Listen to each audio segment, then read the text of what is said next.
All right, guys, we've got Coach Clawson here. We'll start with an opening statement.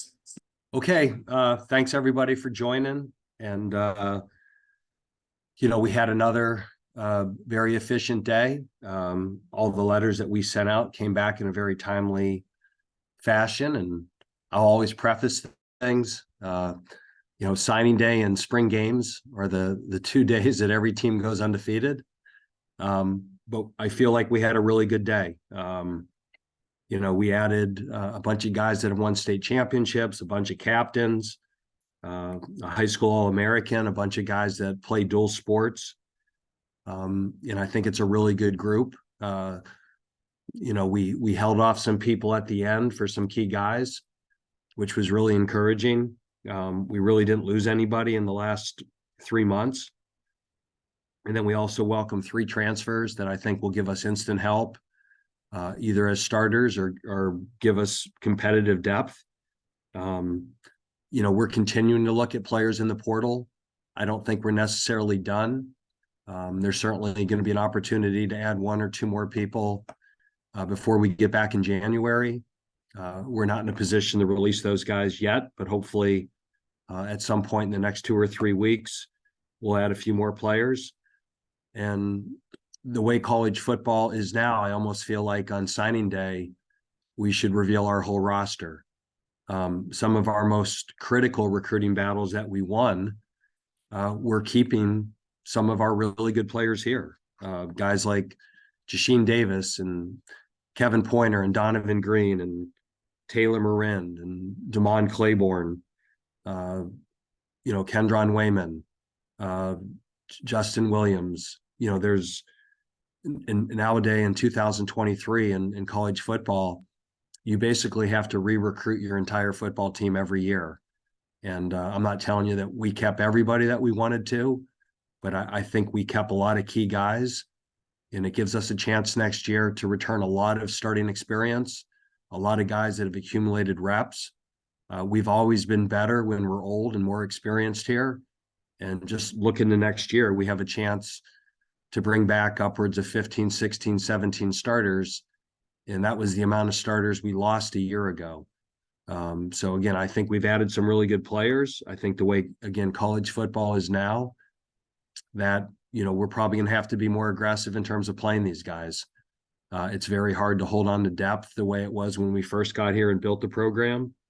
But again, I just want to thank our entire staff, our recruiting staff, our operations staff, our coaches. And I also really have to thank our donors and all the people that have contributed to the collective that allowed us to keep our roster and, kind of give a vision for the future of our program and these recruits, that we are a program now that does have a collective. And I think it gives us a chance to be more competitive moving forward. So with that, I'll open it up to any questions. Dave, you've got 2 scholarship quarterbacks returning. You signed, pretty heralded guy in Jeremy Hecklinski, but you also added, a transfer that's been in college football for a few years in Hank Bachmeier. What's the message to the quarterback room in terms of, how that job's going to be handled, and how do you envision that being handled in the spring and the fall? Well, the message is it's an open competition. That, we did not get the quarterback play a year ago that we're accustomed to here. We've had a really nice run of high-level quarterbacks, from John Wolford to Jamie Newman and Sam Hartman. And, for a variety of reasons. And again, it's never just on one position that we did not play as well there as we needed to last year. And so the competition is open. We wanted to bring a transfer in with 1 year of eligibility. We certainly wanted to, give Jeremy an opportunity to compete for the job right away. But also, if it doesn't happen year 1, he still has a runway there of 4 years. But he's coming in early. Hank will be here early. We got Michael Kern coming back. Charlie Gilliam and Tyler Mizell is still in the program. And all those guys are going to be given a chance to win the job. So we're going to give them all reps, and whoever is our starting quarterback to open the 24 season, we'll have earned it. Dave, can you give us who else the early guys are? Well, the good news is Connor is, I'd say 3/4 of the class is early.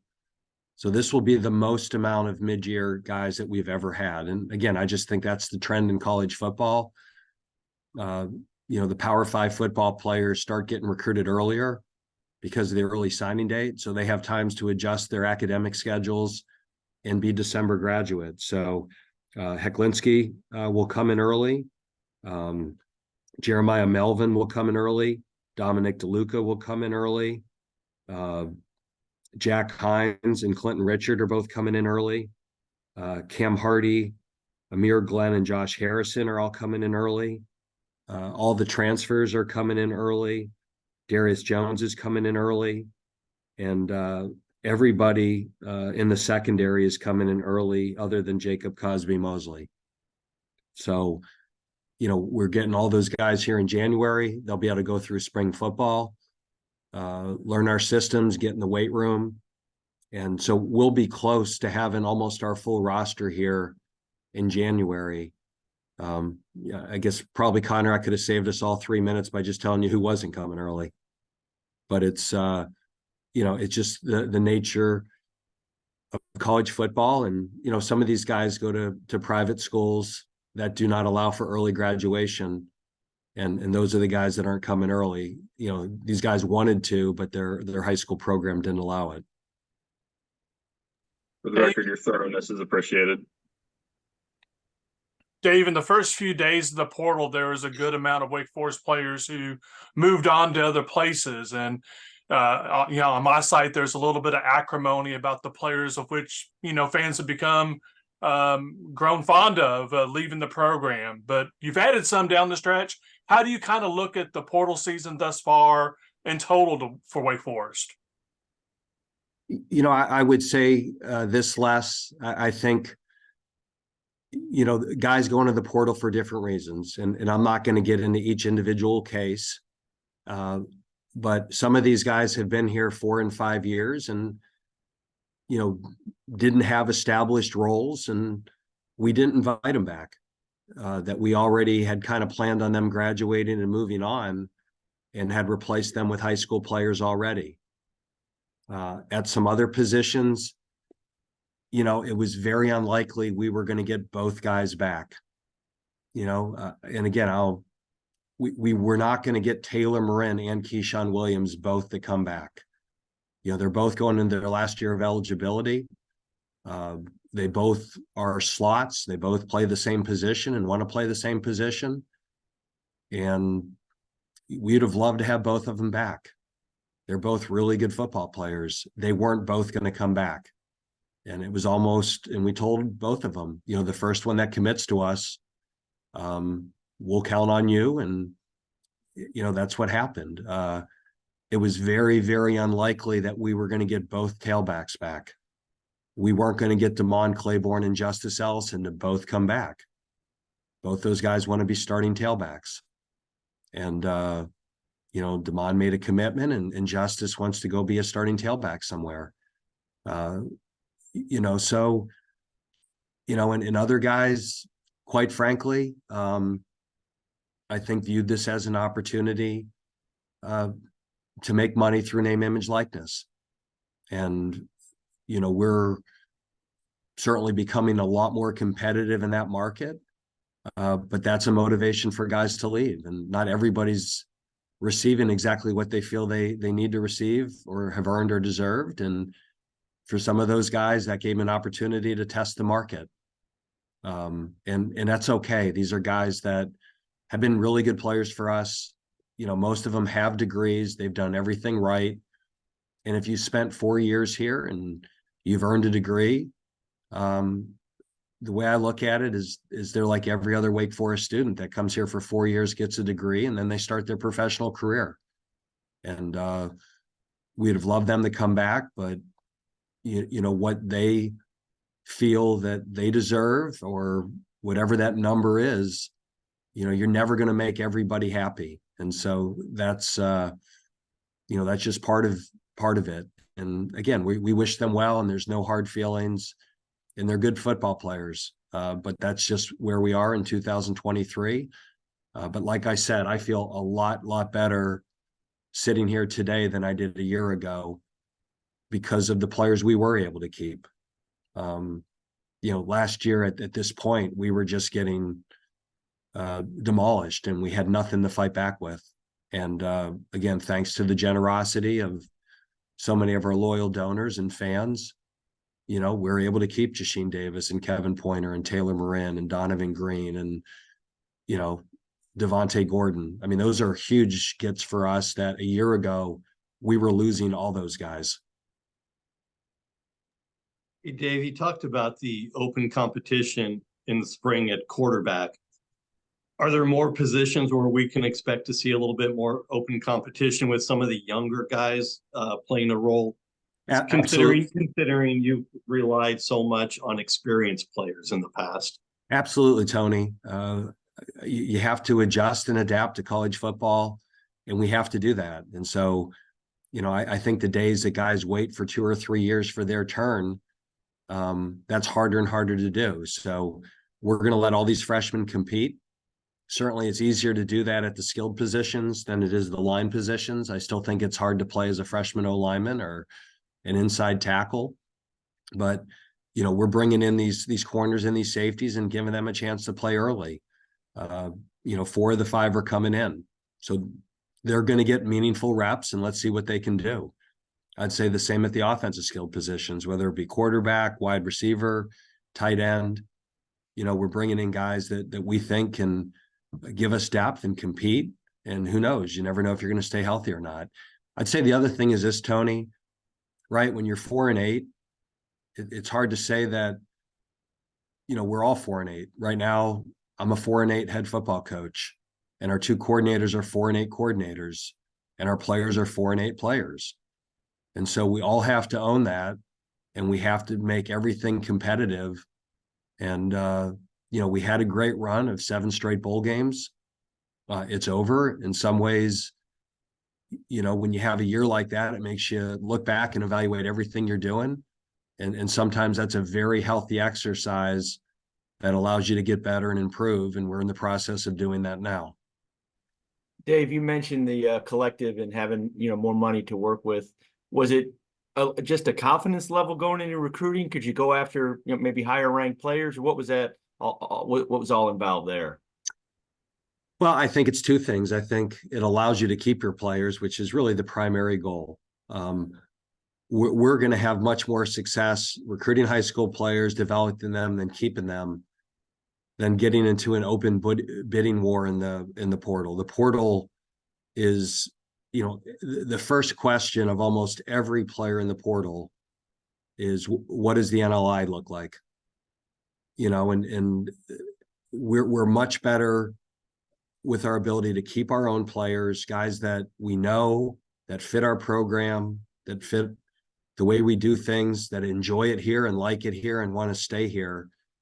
So I would first say that was the priority with the collective, is keeping our own. And then clearly the transfers that we got are all guys that we think can help us right away. And again, that was not even a market that we were able to even consider a year ago. And so we have 3 guys coming in now that I think will have a chance to either start or provide depth or be in a rotation. And I think all 3 of those guys will help us right away. And we're hoping to get at least 1 or 2 more before we get to January. And I think for the freshmen coming in, it's knowing that we do have a collective, that there is the opportunity there if they come here and have success and become high-level all-conference players. In the past, we didn't even have that to say, hey, geez, if you do come here, this is a possibility. It wasn't. So again, I think it helps in every single way. Dave, there were about 6,000 or so quarterbacks that hit the portal in the first couple of weeks. What were the qualities that you were looking for out of the portal for quarterback for Wake Forest for next season?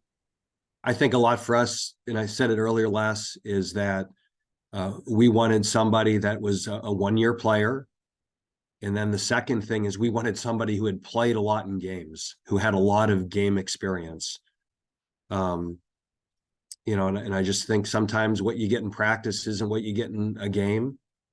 And so if we could have somebody that had demonstrated success playing college football, and it really didn't matter the level, whether it was FCS, Group of Five, Power Five, but we wanted somebody that had game experience, that had a proven ability in a football game against live competition, that it had success. And it doesn't mean they haven't had some challenges, but those are people that know what it takes to prepare week in, week out.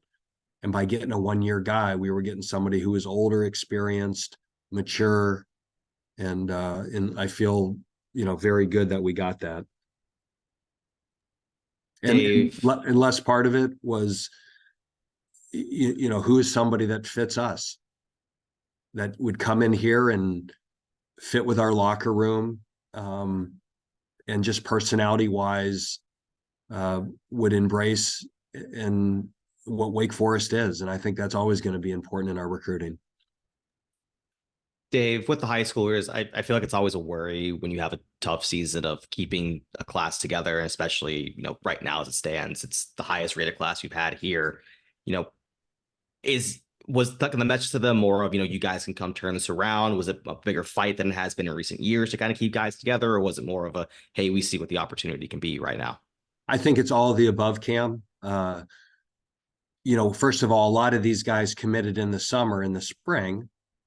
So they're making the decision coming off of a bowl win against Missouri and 7 straight bowls and 19 wins the previous 2 years. And then I think what happens is the class gets so close and so tight that they become friends with each other and they want to play with each other. And then when you don't have a good season, I think they see opportunity to come in and make it better. You know, it's funny, when I get done with every recruiting class, I go back and reflect now on our 11 classes. And sometimes where you're ranked isn't always an indicator of where you end up. So we signed our 15 and 16 class off of 2, 3, and 9 seasons without any facilities. And we had 12 NFL players in those 2 classes. You know, so you look back and where a class is ranked, and where they end up. I think so much of it, Cam, just comes down to how much do these guys love football? How hard are they willing to work? How important is it to them? And at Wake Forest, you also have to have guys that are going to go to class, that value their academics and are high character. You went to school here. Low character guys stick out here like sore thumbs. And, you know, we're never going to ignore the academic and the character part, because if you ignore those 2 things, those are the players that don't end up staying here for more than a year or 2. So we, you know, it's great when you get these guys. To me, the success of this class is going to be determined in 4 years and 5 years of how many of them stayed, how many of them started, how many became all conference players, how many graduated. You know, everybody celebrates signing day. You know, to me, where are these guys in a year, 2 years, 4 years? That'll ultimately decide if the high ranking was merited or not. As a follow-up to that, Dave, it seems like you usually have official visit weekends, back-to-back weekends. But if I'm looking at this right, you had to slow one of those weeks up an extra week because you had so many players that were still competing in their state championship playoffs. Is that right? What does that say about this class? Well, certainly, you know, we had a big weekend the first weekend, and then we were going to have a big weekend the second weekend. And 5 of the guys that were going to come in were all playing for state championships. And, you know, 2 of them ended up winning it. But, you know, I think when players come from good programs and they're used to winning and having success, you know, Jeremy Hecklinski, you know, they were 14-0 playing for a state title. You know, Ben Grice and Andrew Hines led Woodward to playing for a state championship. You know, Miles Turpin was playing for a state championship up at Stonebridge in Virginia. And we had another guy in the visit that played for a state championship, and their team ended up winning it. So that's a good thing. It was, you like to have the weekends when your players are still on campus. I prefer having weekends when we have bowl practices. Unfortunately, we didn't get to do that this year. And hopefully that doesn't occur again. But yeah, I think it was all for a good reason. And we were proud of what they were doing and what they accomplished. And I think they were relieved that we pushed the weekend back. Coach, in terms of the portal, just how often are plans shifting? Like, just how dynamic is it on a day-to-day basis? I mean, it changes on a minute-to-minute basis. I mean, you're on a player and he's coming for a visit, and then a half an hour later, he has 8 more offers, and this is the high bidder. And with some of these guys, they'll call you and then they'll refer you to an agent, and the agent will say the minimum bid. And, that's just not, that's different. That's the way the portal works. So to me, the high school players are much more relational. The portal is much more transactional, but you also understand why. Because of COVID, some of these players in the portal, especially the grad students, this will be their 5th or 6th year of college football. And these are 22, 23, 24-year-old grown men that are really starting their career. But things shift instantly. And, I had a trip this week that I had all these travel plans on Monday. And by the time I got to Tuesday, the travel plans were completely different. And a lot of it is just mutual interest and who else is recruiting them, and what are they being offered, and you just got to be really smart and make sure you're investing time into the recruits that you have a really good shot at. Dave, in light of all that, have you had to adapt your philosophy when recruiting high school kids? I don't know if it's really different, Dave. I think part of it is one of our greatest sells here at Wake Forest has always been the quality of the education, the intimacy of the academic experience, and quite frankly, the quality of the degree. That was always a distinguisher for us. And those distinguishing characteristics at times don't hold as much weight when there's tens and hundreds of thousands of dollars being offered to these young men. And some of them will get offered that after a year or two here if they have success. And that's why I think just drilling down what we are institutionally as a school and making sure that the players and the families of the young men that we're recruiting value what we are institutionally, so that a year or 2 years from now, they're not going to want to go somewhere because there's $10,000 or $20,000 more somewhere else. A Wake Forest education is still a very, very powerful thing to have as you enter your post-football life. And we do much better with players and families who understand that. Hey, Dave, Jeremy committed a year ago.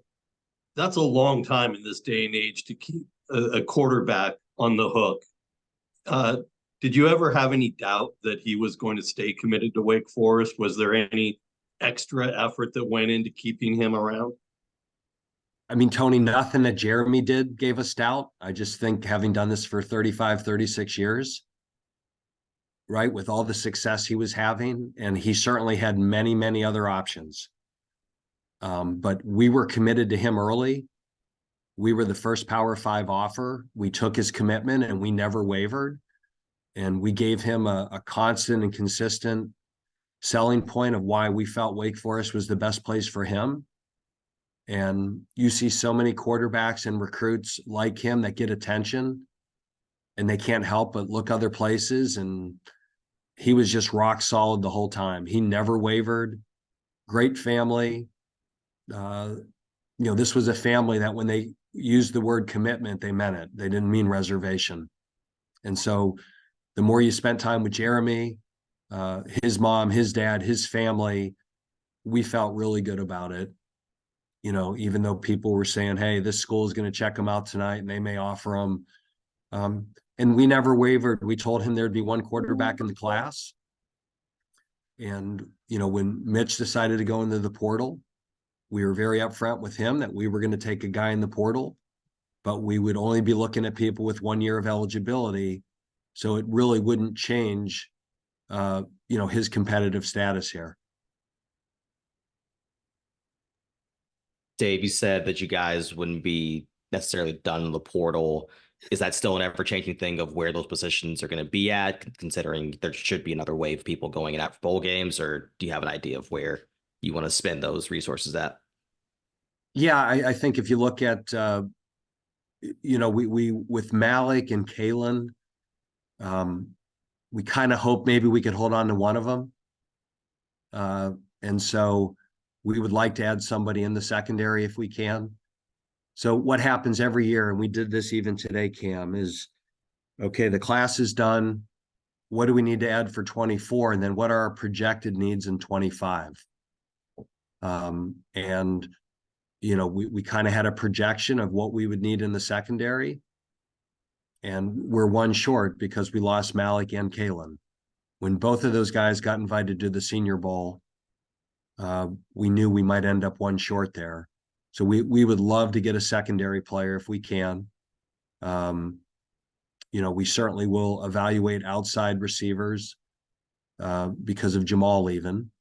You know, again, I don't know if we anticipated losing Jamal and Wesley. We had hoped we could hold on to one of those, but I also know when Donnie made the decision to come back, it may impact their decisions. So you kind of, you play the odds a little bit of, you know, hey, these 4 players, hopefully you hold on to 2 of them and you might lose 2.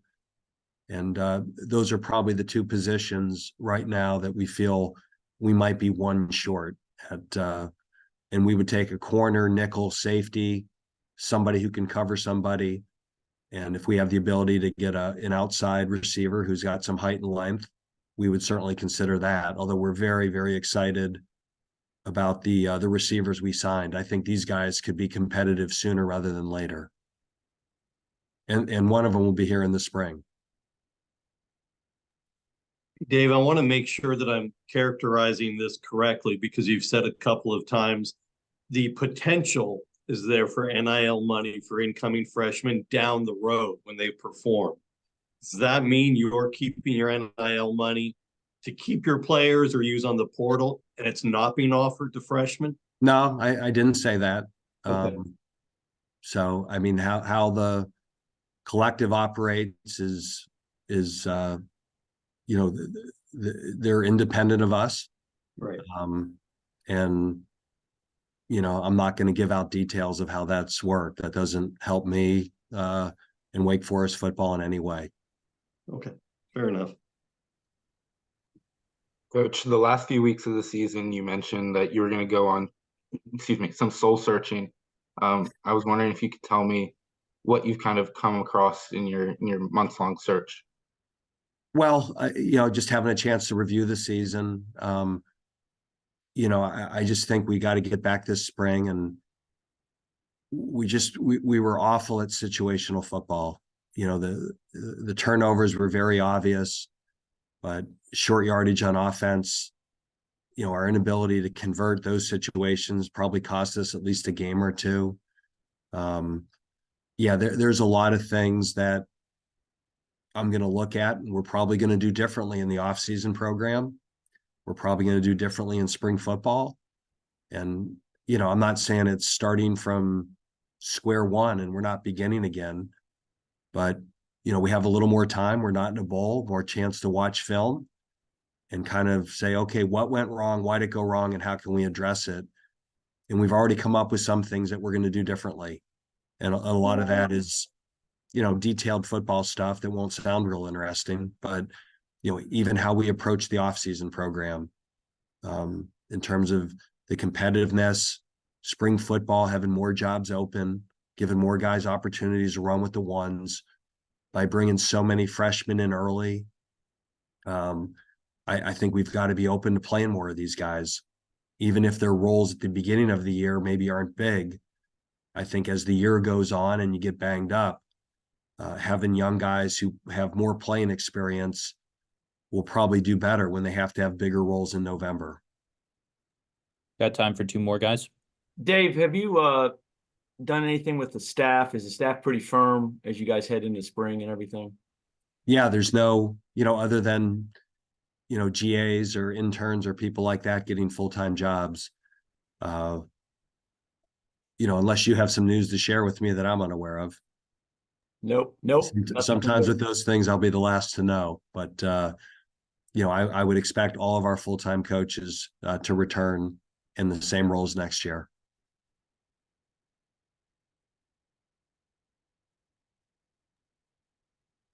Guys all good?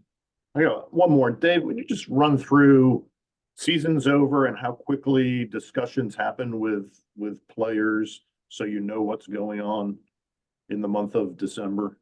Dave, those discussions happen in the month of November. If you don't have those meetings early, by the time the portal window opens, they've already made those decisions. So that's, there's a lot of talk about the calendar and all the things going on in December, but, a lot of players are getting reached out to in October and November. So, we try to have discussions with those guys, and it's not everybody, a freshman who's redshirting, but a guy like Jasheen Davis or Kalen Carson or Malik Mustafa that, they're going to have options and choices, and you try to meet with them and just get an idea what they're thinking. And like I said, you never keep them all, but I feel so much better today than I felt a year ago in terms of being able to retain some of our top players. All right. Thanks, everybody. Thanks, Coach. Okay, guys, have a great holidays and Happy New Year, and look forward to seeing you in 24. Thanks. Go Thanks, Deeps. Coach.